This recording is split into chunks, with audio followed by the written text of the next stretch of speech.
Okay guys, today I'm going to show you a quick tutorial that will make your life a whole lot easier when it comes to editing videos that require any sort of audio manipulation, and that is keyframing audio levels.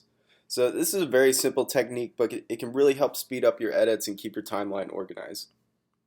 Now if you have any experience with After Effects or doing any sort of motion in Final Cut or Premiere, you know what keyframing is, but I'm just going to go over it really quickly for those who do not. A keyframe is basically a marker on your timeline, you can see one here, where you have a certain audio or video parameter change. And so for audio, all you have to do is, hold down the Option key, and you can see it pops up, says adjust volume. Hold down the Option key and click on your audio level indicator. This is how you do it in Final Cut. If I remember correctly from Premiere, you do it with the Command key, but it's pretty much the same concept whether you're using Avid or Sony Vegas, if that's still around. And so your first keyframe is going to be where you want that parameter to start changing. So I have some sound on tape here and some music, and what I want to do is lower the music so we can hear his voice better. So I'm going to start and put this keyframe here, and that's right about where I want it to start changing, and this is right where I want it to stop changing. And so what we'll do is we will take the audio, the music down to about a 3-to-1 ratio.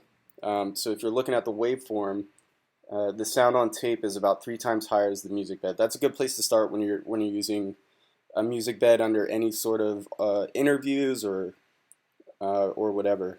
So yeah, that's a good place to start, but you can always go in and fine tune it later. So let's go back.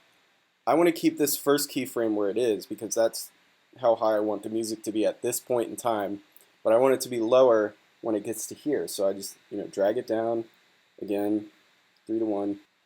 I remember keyframing used to kind of intimidate me a little bit when I first started editing. It just seemed so complicated, but once you understand the concept of I want this parameter to be this at this point in time, it can really save you a lot of time. And so just to finish this out, because between these two quotes here, I want the music to come back up. So I'm just going to start a little before him ending and put another one a little after he ends and just bring the whole thing up. And so we'll just play it here to give you an idea of what it sounds like. Coach K is a great coach, definitely Hall of Famer. One of the greatest coaches of all time. So that just gives you an idea of what it's going to do, just so you can hear the sound on tape a little better. And I think keyframing is a really good way to do things because I remember when I started editing, I would take a, let's look at this clip here. I would take a clip, adjust the audio, let's detach it real quick, and say I wanted this part to be lower. I would take that and drop a transition on it, which is just